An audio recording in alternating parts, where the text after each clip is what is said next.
എനിക്കൊറ്റക്കല്ല മടി, എല്ലാവർക്കും മടിയാണുള്ളത് കഴിഞ്ഞൊരൊറ്റ വീഡിയോയോട് കൂടി എനിക്ക് മനസ്സിലായിട്ടോ. അപ്പോൾ ആദ്യം ഞാൻ ഒരാളിട്ടൊരു കമൻ്റ് ഒന്ന് വായിച്ചുതരാം. കല്യാണം കഴിഞ്ഞ് പുതിയ വീട്ടിലേക്ക് വന്നിട്ടുണ്ട്. ഞാനും ഹസ്ബൻഡും മാത്രമേ ഉള്ളൂ. കൂട്ടുകാരിയുടെ കടയിൽ നിന്ന് തയ്ക്കാൻ തുണി കൊണ്ടുവരാറുണ്ട്. പെട്ടെന്ന് വേണമെന്ന് അവർ പറയുമ്പോൾ കുത്തിരുന്ന് അതങ്ങ് തയ്ച്ചു കൊടുക്കും. പക്ഷേ ആ വർക്ക് തീർന്നാൽ പിന്നെയും കടുത്ത മടി വരും കേട്ടോ. അങ്ങനെ ഇരിക്കുമ്പോഴാണ് മടി മാറ്റാൻ ഒരു കാര്യം ചെയ്യാറുണ്ടായത് കേട്ടോ. തയ്യൽ കഴിഞ്ഞ് ബാക്കി വരുന്ന വെട്ട് കഷ്ണങ്ങളൊക്കെ എടുത്ത് കുട്ടികളുടെ ചെറിയ കുഞ്ഞുടുപ്പുകൾ തയ്ക്കും. അത് ചെയ്യുമ്പോൾ ഉള്ള ഒരു പ്രത്യേക ഇൻട്രസ്റ്റ് ആണ്. അതോടെ എൻ്റെ തയ്യൽ ആവേശം വീണ്ടും തിരിച്ചു വരും. ഇത് നമ്മളെ വീഡിയോയിൽ താഴെ ഒരാൾ കമൻ്റ് ഇട്ടതാണ്. നമ്മുടെ ചാനലിൽ കഴിഞ്ഞ വീഡിയോക്ക് റഹ്മത്ത് എന്നൊരു സഹോദരിയാണ് കേട്ടോ ഇങ്ങനൊരു കമൻറ്റിൽ പങ്കുവെച്ചത് ഒരനുഭവം. ഇതുപോലെയുള്ളൊരു കമൻറ്റാണിത്. അത്രക്കും നല്ലൊരു കമൻറ്റാണ്. റഹ്മത്ത്, ആദ്യമേ താങ്കൾക്ക് എൻ്റെ വക ഒരു ബിഗ് സല്യൂട്ട്. ഈ ഒരു വീഡിയോയിൽ നിങ്ങൾക്ക് നല്ല സൗണ്ട് വ്യത്യാസവും കാര്യമൊക്കെ തോന്നിട്ടോ, കാരണം നല്ല പനിയും ചുമയും ജലദോഷമൊക്കെയാണ്. അപ്പോൾ തന്നെ ഞാൻ ഈ ഒരു കഴിഞ്ഞ വീഡിയോക്ക് താഴെ ഇങ്ങനെ ഒരു കമൻറ്റ് ഇട്ടതിന് അത്രക്കും അപ്രിസിയേറ്റ് ചെയ്യുന്നുണ്ട് കേട്ടോ. കാരണം അത്രക്കും എനിക്ക് സന്തോഷമായിട്ടുണ്ട്. കാരണം എന്താ അറിയോ, വലിയൊരു മോട്ടിവേഷൻ സ്പീക്കർമാർക്ക് പോലും പറഞ്ഞുതരാൻ പറ്റാത്ത മടി മാറ്റാനുള്ള ഏറ്റവും വലിയൊരു മനഃശാസ്ത്ര രഹസ്യമാണ് കേട്ടോ റഹ്മത്ത് തൻ്റെ സ്വന്തം ജീവിതത്തിൽ നിന്ന് നമുക്ക് പറഞ്ഞു തന്നിരിക്കുന്നത്. ഒരുപാട് പേര് ചോദിച്ചൊരു ചോദ്യമാണ്, എങ്ങനെയാണ് ഈ തയ്യൽ മടുക്കുമ്പോൾ ആ ആവേശം എങ്ങനെ നമുക്ക് തിരിച്ചു പിടിക്കാൻ പറ്റുമെന്ന് കേട്ടോ. അതിനുള്ള ഒരു ഉത്തരമാണ് റഹ്മത്ത് ഈ കമൻറ്റിലൂടെ നമുക്ക് പറഞ്ഞു തന്നിട്ടുള്ളത്.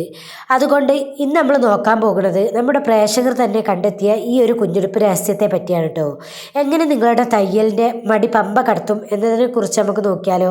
ഈ വീഡിയോ മുഴുവനായും കാണുക. ചാനൽ ഇതുവരെ സബ്സ്ക്രൈബ് ചെയ്യാത്തവരാണെങ്കിൽ ഇപ്പോൾ തന്നെ സബ്സ്ക്രൈബ് ചെയ്തിട്ട് കാണുക. എങ്കിലേ ഇനി വരുന്ന നല്ല നല്ല വീഡിയോസൊക്കെ നിങ്ങളെ കയ്യിലോട്ട് എത്തുള്ളൂ കേട്ടോ. റഹ്മത്ത് പറഞ്ഞ ഈ കാര്യം നമുക്കൊന്ന് ആലോചിച്ച് നോക്കാം. കടയിൽ നിന്ന് വലിയ ഓർഡറൊക്കെ വരുമ്പം അതിലൊരു കടമയുണ്ട് നമുക്ക്, അല്ലെങ്കിൽ ഒരു പ്രഷർ ഇങ്ങനെ കിട്ടുന്നുണ്ട്. അത് നാളെ വൈകുന്നേരത്തിനുള്ളിൽ തീർത്തു കൊടുക്കണം, അത് ഫിറ്റിങ് തെറ്റാൻ പറ്റൂല എന്ന ചിന്തയൊക്കെ വരുമ്പോൾ നമ്മളെ മനസ്സിന് ഒരു ഭാരം ഉണ്ടാവും ഭയങ്കരമായിട്ട്. ആ ഭാരം തീരുന്നതോടെ മനസ്സ് തളരും ചെയ്യും, മടി വരികയും ചെയ്യും. എന്നാൽ ആ വലിയ തുണികളൊക്കെ ഒന്ന് മാറ്റി വെച്ച് ലളിതമായ ചെറിയ ഈ വെട്ട് കഷ്ണങ്ങളൊക്കെ നമ്മൾ കയ്യിലെടുക്കുമ്പോഴല്ലോ, അവിടെ നമുക്കൊരു പ്രഷറും ഇല്ല, ടൈം ലിമിറ്റും ഇല്ല, ഒന്നുമില്ല, ആരും കുറ്റം പറയാനുമില്ല. അവിടെ നിങ്ങളെ ഉള്ളിലുള്ള ഒരു നമ്മളെ ഉള്ളിലുള്ള ഒരു പ്രഷറുണ്ടല്ലോ, അതൊക്കെ മാറിയിട്ട് നമുക്കൊരു സന്തോഷം ഇങ്ങനെ വരും. ഇതെന്ത് ചെയ്യണം എന്നുള്ള, അതിനോട് എന്ത് ക്രിയേറ്റ് ചെയ്യുക എന്നുള്ളതൊക്കെ നമ്മളെ മനസ്സിലിങ്ങനെ നമുക്ക് വന്നുകൊണ്ടിരിക്കും. അപ്പോഴാണ് നമ്മളെ ഉള്ളിൽ നിന്നുള്ള എല്ലാവിധ വികാരങ്ങളും നമുക്ക് പുറത്ത് വരിക. ആ ചെറിയൊരു തുണിക്കഷ്ണം വെച്ച് ഒരു കുഞ്ഞുടുപ്പോ മനോഹരമായ ഒരു ഫ്രോക്കോ തയ്ച്ച് തീരുമ്പോൾ അത് വെറും അരമണിക്കൂർ കൊണ്ട് തന്നെ തീരുന്നില്ലെങ്കിലും നിങ്ങളുടെ മനസ്സിൽ വലിയ ഒരു ഭാരമുണ്ടല്ലോ, ഒരു വിജയബോധമൊക്കെ നമുക്കുണ്ടാവും. ആ ഭാരമൊക്കെ മാറ്റി വെച്ചാട്ട് ആ സന്തോഷമാണ് നമ്മളെ തലച്ചോറിൻ്റെ മടിയനെയൊക്കെ മാറ്റി വെക്കുന്നത്. എനിക്ക് ഇനിയും തയ്ക്കണം എന്നൊരു ആവേശം നമ്മളെ മനസ്സിനിങ്ങനെ തരുന്നത്. പലരും വിചാരിച്ചിരിക്കണേ രാവിലെ മുതൽ രാത്രി വരെ മെഷീൻ്റെ മുന്നിലിരുന്ന് ഒരേപോലെ തയ്ക്കുന്നവരാണ് വിജയികളെന്നാണ്. എന്നാൽ അതല്ല സത്യം കേട്ടോ. ഓരോ കാര്യങ്ങളും തന്നെ തുടർച്ചയായി ചെയ്യുമ്പോൾ മനസ്സിന് നമുക്ക് മടുപ്പ് വരികയാണ് ചെയ്യുക. അതുകൊണ്ട് തന്നെ നമ്മൾ തയ്യൽ ബിസിനസ്സിൽ മടി വരാതിരിക്കാൻ ചെയ്യാൻ പറ്റുന്ന ചില കാര്യങ്ങൾ ഞാൻ പറഞ്ഞുതരാം. ഒന്നാമത്തേത് ഇതാട്ടോ, ക്രിയേറ്റീവ് ബ്രേക്ക്. അതായത് റഹ്മത്ത് ചെയ്ത പോലെ ഒരാഴ്ച ഒരു ദിവസം വലിയ ഓർഡറുകൾ തയ്ക്കുന്നത് പൂർണ്ണമായി നിർത്തിയേക്കുക. അന്ന് നിങ്ങൾക്ക് ഏറ്റവും ഇഷ്ടമുള്ള, അല്ലെങ്കിൽ നിങ്ങളുടെ വീട്ടിലെ കുട്ടികൾക്കോ നിങ്ങൾക്കോ വേണ്ടിയിട്ടുള്ള ഒരു ചെറിയ വസ്ത്രമെങ്കിലും സ്വന്തമായിട്ട് നല്ല രീതിക്ക് തയ്ക്കുക. ആ തയ്ക്കണത് നമ്മളെ സ്വന്തം ഇഷ്ടപ്രകാരം തയ്ക്കണം കേട്ടോ. അത് നമ്മളെ മനസ്സിനെ റീഫ്രഷ് ചെയ്യാൻ സാധിക്കും നമുക്ക്. അപ്പം നമുക്കൊരു മനസ്സിന് വല്ലാത്തൊരു ഉന്മേഷമൊക്കെ വരും, കാരണം നമ്മൾ ഫ്രീ ആയിരുന്നിട്ട് ചെയ്യാണ്. പിന്നെ രണ്ടാമത്തെ ഒരു ഇത് നോക്കിയാലോ, തുടക്കക്കാർക്ക് പറ്റിയ ഏറ്റവും വലിയ വഴിയാണ് കേട്ടത്. തയ്യൽ വലിയ വശമൊന്നുമില്ലെങ്കിലും മടി കാരണം ഇരിക്കുന്നവർ ആദ്യം തന്നെ വലിയൊരു ചുരിദാർ വെട്ടി പായാക്കാൻ പേടിച്ചിട്ടായിരിക്കും മെഷീൻ്റെ അടുത്തേക്ക് തന്നെ പോകാത്തത്.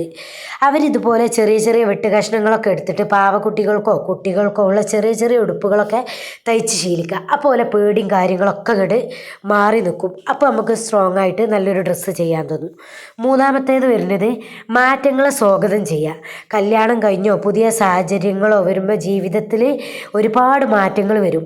ആ സമയത്ത് തയ്യൽ കുറഞ്ഞു പോയി എന്ന് പറഞ്ഞ് ഓർത്ത് നമ്മൾ വിഷമിച്ചിരിക്കരുത്. പതുക്കെ നമ്മളിങ്ങനെ ആ സാഹചര്യങ്ങളൊക്കെ ഉൾക്കൊണ്ടുകൊണ്ട് ചെറിയ കാര്യങ്ങൾ ചെയ്ത് പതുക്കെ ആവേശത്തിലേക്ക് തിരിച്ചു വരിക. റഹ്മത്തിൻ്റെ ഈ രഹസ്യം നമുക്ക് ഓൾ പറഞ്ഞു തന്നല്ലോ. ഇതുപോലെ ഈ വീഡിയോ കണ്ടുകൊണ്ടിരിക്കുന്ന ഓരോരുത്തർക്കും മടി മാറ്റാൻ സ്വന്തമായിട്ട് ചില വഴികളൊക്കെ ഉണ്ടാവും. ചിലർ നല്ല പാട്ടുകൾ കേട്ടിട്ടായിരിക്കും സ്റ്റിച്ച് ചെയ്യുക, ചിലർക്ക് തയ്യൽ മുറിയൊക്കെ ഒന്ന് വൃത്തിയാക്കി നല്ല ഡിസൈനൊക്കെ ചെയ്ത് കാണുമ്പോൾ തന്നെ കയറി ചെല്ലുമ്പോൾ നല്ലൊരു ഉത്സാഹം തോന്നും.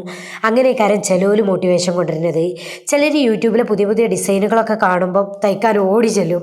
ഞാനൊക്കെ അങ്ങനെയാണ് കേട്ടോ. ചിലവരെ ഡ്രസ്സൊക്കെ ഇത് ഇൻസ്റ്റയിലും ഫേസ്ബുക്കിലും യൂട്യൂബിലൊക്കെ ഓല് പോസ്റ്റ് ചെയ്യുന്ന കാണുമ്പോൾ ഭയങ്കര ഭംഗിയായിരിക്കും. അപ്പോൾ കാണുമ്പോൾ നമുക്കൊന്ന് അതുപോലെയൊക്കെ തയ്ക്കാൻ തോന്നും. നിങ്ങൾക്ക് മടി തോന്നുമ്പോൾ ആ ആവേശം തിരിച്ചു പിടിക്കാൻ എന്താണ് ചെയ്യാറുള്ളതെന്ന് ഒന്ന് താഴെ കമൻറ്റ് ചെയ്യട്ടോ. കാരണം എന്താ അറിയോ, നിങ്ങളെ പോലെ ആയിരക്കണക്കിന് ആൾക്കാർ ആ ഒരു ചെറിയ കമൻറ്റ് കൊണ്ട് റഹ്മത്തിൻ്റെ കമൻറ്റ് പോലെ തന്നെ കാത്തിരിക്കുന്നുണ്ടാവും കേട്ടോ. ഇവിടെ ഇരിക്കുന്ന മറ്റ് ആയിരക്കണക്കിന് സഹോദരിമാർക്കും തുന്നാനിരിക്കാനുള്ള വലിയൊരു പ്രചോദനമായി നിങ്ങളെ കമൻറ്റൊക്കെ മാറിയാലോ. കാരണം എന്തെങ്കിലും കഴിഞ്ഞ വീഡിയോയിലുള്ള ഓരോ കമൻറ്റ് വായിക്കുമ്പോൾ ഓരോരുത്തർക്കും മടി, അതേപോലെ ഓരോരുത്തർ പറഞ്ഞിട്ടുള്ളത് ഓർക്ക് തുന്നാനിരിക്കാനാണ് ഏറ്റവും കൂടുതൽ വലിയ ഉത്സാഹം. ഞാൻ പിൻ ചെയ്ത് വെച്ചിട്ട് വരേണ്ട കേട്ടോ അങ്ങനത്തെ കമൻറ്റുകൾ. നമുക്ക് പരസ്പര സഹായവും പോസിറ്റീവ് ചിന്തകളൊക്കെ പങ്കുവെക്കാൻ വേണമെങ്കിൽ ഈ കമൻറ്റ് ബോക്സ് ഉപയോഗിക്കുക. അപ്പം ആ ഒരു കമൻറ്റ് വായിച്ചുമ്പോൾ ബാക്കിയുള്ളവർക്കും ഭയങ്കര പോസിറ്റീവ് എനർജി വരും കേട്ടോ. അങ്ങനെയുള്ള ചിന്തകളൊക്കെ പങ്കുവെച്ച് വേണം നമ്മൾ മുന്നോട്ട് പോകാൻ. അപ്പം എൻ്റെ പ്രിയപ്പെട്ട കൂട്ടുകാരെ, മടി എന്ന് പറയുന്നത് ടോട്ടൽ എല്ലാവർക്കും ഉള്ളതാണെന്ന് ഇന്നലത്തെ ഒരൊറ്റ വീഡിയോയോട് കൂടി എനിക്ക് മനസ്സിലായിട്ടുണ്ട്. അതുകൊണ്ട് നമ്മൾ ഒട്ടും വിഷമിക്കേണ്ടതില്ല. മടി വരുമ്പോൾ മെഷീൻ അടച്ചു പൂട്ടി വെക്കാതെ കയ്യിലുള്ള ചെറിയ ചെറിയ വെട്ടുകഷ്ണങ്ങളൊക്കെ എടുത്തിട്ട് മാന്ത്രികത കാണിക്കാൻ നോക്കുക. തയ്യൽ ആവേശം നമുക്ക് തനിയെ തിരിച്ചു വരും. റഹ്മത്തിന് ഒരിക്കൽ കൂടി എൻ്റെ ഹൃദയത്തിൽ നിറഞ്ഞ നന്ദി ഞാൻ അറിയിക്കാം കേട്ടോ. ഈ ഒരു വീഡിയോ നിങ്ങൾക്കെല്ലാം തയ്യൽ ഗ്രൂപ്പിലേക്ക് ഷെയർ ചെയ്യാവുന്നതാണ്. റഹ്മത്തിൻ്റെ ഈ സൂത്രപ്പണി എല്ലാവരിലേക്കും എത്തട്ടെ. വീഡിയോ കാണുന്ന എല്ലാവരും ഇനി ക്രിയേറ്റീവായിട്ട് ഇങ്ങനെ വെട്ടുകഷ്ണങ്ങളോടൊക്കെ എന്തെങ്കിലും ചെയ്യുകയാണെങ്കിൽ ഇതിൻ്റെ നമ്പർ ഉണ്ടാവും ഡിസ്ക്രിപ്ഷനിലോ, അതേപോലെ തന്നെ എൻ്റെ ഇൻസ്റ്റയിലോ യൂട്യൂബിൽ തന്നെ പല വീഡിയോസിലും അതേപോലെ ഈ വീഡിയോസിലൊക്കെ കൊടുക്കുക. ജസ്റ്റ് വാട്സപ്പിൽ നിങ്ങൾ ചെയ്തതിൻ്റെ ഫോട്ടോസോ നിങ്ങൾക്ക് എങ്ങനെ അതൊക്കെ ഉപകാരപ്പെട്ടു എന്നുള്ളതൊക്കെ ഒന്ന് ജസ്റ്റ് അയച്ചു തരണേ. അപ്പം അത് എനിക്കും കൂടെ ഒരു മോട്ടിവേഷനായി മാറും. അപ്പോൾ എല്ലാവരും അടുത്ത വീഡിയോ കാണുന്നത് വരെ ബായ്, അസ്സലാമു അലൈക്കും. അടുത്ത നമുക്ക് നല്ലൊരു വീഡിയോയുമായിട്ട് കാണാം.